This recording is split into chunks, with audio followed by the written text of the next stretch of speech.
In this video I'm going to be turning this into this. This project is for my brother who had a few requirements for a new piece of furniture.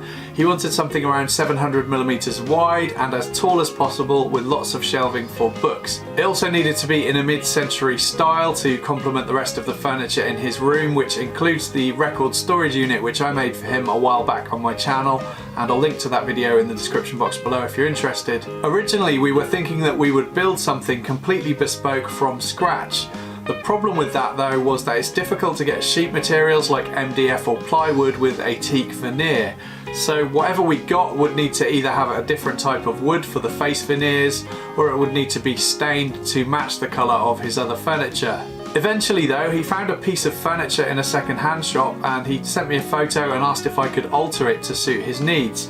And I thought that would make for an interesting project, so we went and picked it up in my van.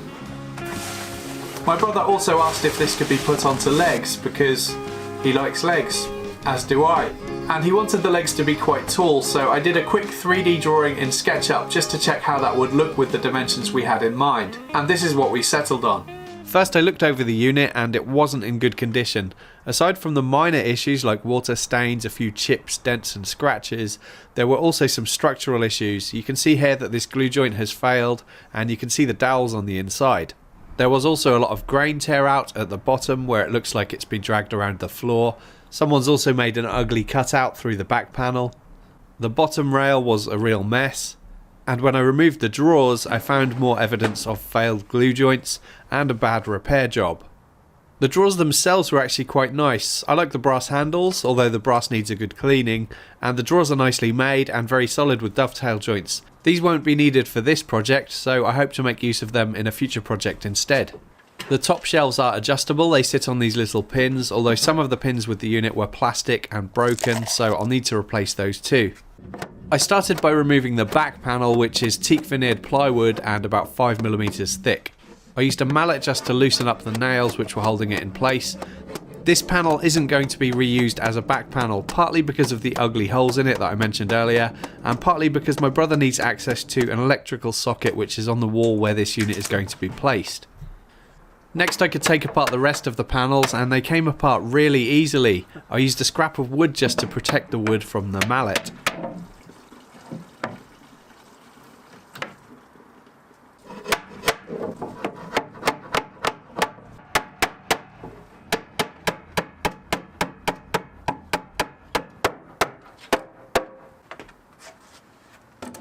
I was beginning to think that there wasn't going to be a solid glue joint anywhere on this unit, but then I got around to trying to take apart the joint that had been re-glued, and that took a lot more work to get apart.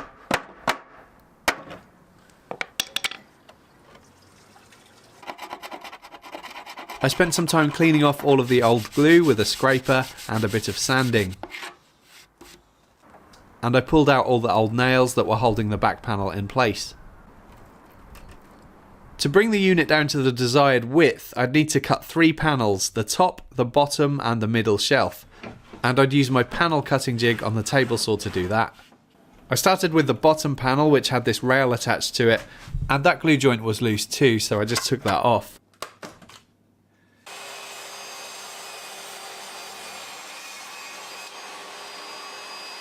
Then I cut the middle shelf and finally the top panel. Then I could check that all of the panels I'd cut were the same length because I hadn't used a stop block for those cuts, but they all looked fine, all of the edges were flush. I could then remove the drawer stops and runners. These won't be needed because my brother wanted the bottom section to be a cabinet instead of drawers. As the drawer runners were glued as well as screwed, unfortunately there was some tear out of the veneer, but that will later be hidden out of sight inside the cabinet. At this point I found another bad glue joint. These panels are chipboard in the middle with a solid wood trim around the edge and a veneer applied to each face. And on this panel the solid wood trim was no longer attached to the chipboard. So I wedged a screwdriver in there to open it up and added wood glue and then clamped it up. And I cleaned away the excess glue with a damp cloth. For the joinery to reassemble this unit, I'm going to be using my domino machine. This will cut mortises really quickly and easily, and then I can add floating tenons, also known as dominoes. I could have just used dowels here, but the domino will help to speed things up. After all, I'm not going to be making any money on this job, so I didn't want to spend too much time on it. I then spent some time marking up the position for the mortises on both the ends of the shelf panels and the upright panels too. This was one of the first times I'd used the domino. It's a machine I bought quite recently, and this seemed like a good project to try it out on to get some more experience using it. Because if I made any mistakes on this project, it wouldn't be the end of the world, whereas if I made mistakes on a commission that I was being paid a lot of money for, then that would be a different story. Cutting the mortises to the ends of the shelf panels was straightforward, but cutting them in the upright panels required a bit more thought, because I wanted the mortises to line up perfectly with the old dowel joints. So for the top shelf, I first plunged the cutter into one of the old dowel holes with the fence referencing off the top edge of the panel, and then I could lock the fence down and make the cuts.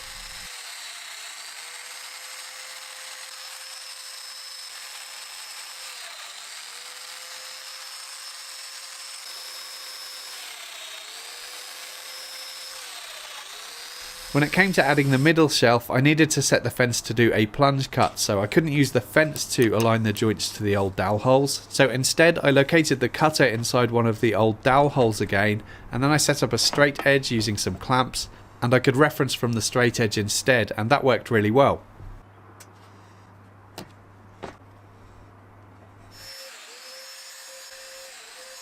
Before adding the bottom shelf, I decided to trim off some of the bottom edge to clean up all of that torn out grain which I showed earlier. I trimmed off about 20mm using my circular saw with a straight edge guiding the cut. For the bottom shelf, rather than referencing from the old dowel holes, I decided to reference from the bottom edge of the panels, which would make the cabinet section slightly taller by about 50mm. After all, my brother wanted as much storage space in this unit as possible. You can see in this shot that the mortises I cut into the uprights were on a wider setting than those on the ends of the shelf panels, and that's to allow a bit more flexibility to move things around and get everything positioned perfectly when I add the glue later. Next I could glue in all of the dominoes to the shelf panels, and then I added glue to the upright panels and assembled everything.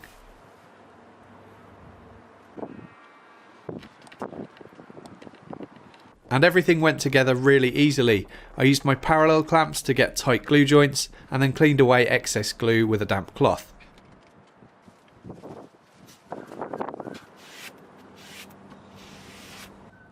Then I could check that all of the joints were square and it all looked good. So guess what happened about 10 minutes after I got the clamps on? Yes, it started raining. But fortunately, Ria was here, so we managed to get it into the workshop. So that was as far as I got on day one. I let the glue dry overnight and then came back to remove the clamps.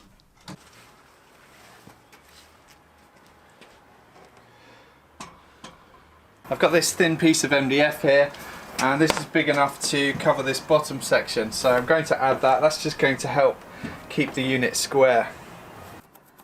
I cut the panel to size at the bandsaw, cleaned away any old glue to make sure that the new glue would adhere properly, and then applied new glue and stapled the panel in place.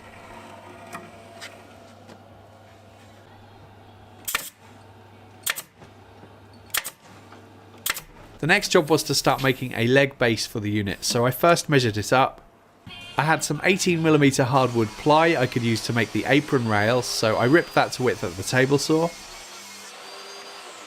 And then I went looking for some wood to use for the legs, and I had this piece of oak which was actually an offcut from the electric guitar that I made. That was a series of build videos on my channel, and I'll link to that below. That was 3 years ago now, and this piece has been in my workshop ever since. I ripped 2 pieces at the table saw, and rather than setting up my jointer, which takes some time, I just made a series of cuts at the table saw instead to get straight, square edges, and these pieces ended up being about 45mm square. I could then make a clean cut to one end at the miter saw, set up a stop block, and get 2 consistent length legs from each of those pieces, so 4 legs in total. I used my bevel gauge to mark up a taper for the legs, and I made the cuts at the bandsaw. Then I cleaned up those rough bandsaw cuts using a hand plane.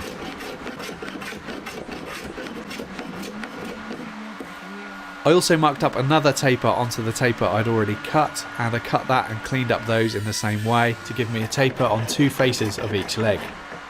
And I did some sanding to clean them up and soften the sharp edges a little.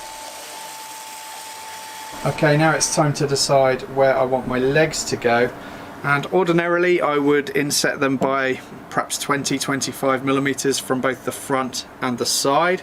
But in this situation, because my bottom shelf is fixed to my side panel, I actually want my legs to support the side panel, because when all of the shelves are fully loaded with stuff, that's going to be a lot of strain on the fixing of this bottom shelf. So I'm going to position my legs about 25 millimeters from the front and about 10 millimeters from the side. So now I can offer up my apron rail to that leg and put it on the other side, make a mark, and that will tell me how long I need my apron rails to be. I cut the apron rails to length using a stop block to get consistent cuts. There's still loads more to do on this project, and this video is already getting quite long, so I'm going to split this into 2 videos. Part 2 will follow, and I'll leave a link to that in the description box below once it's ready. I hope you enjoyed the video. Please subscribe for more weekly woodworking videos. You can also support the channel via Patreon and receive early access to my videos, exclusive content, project plans and cut lists, and a name credit at the end of my videos too. And I'll leave a link to that page in the description box below if you're interested. Thank you for watching.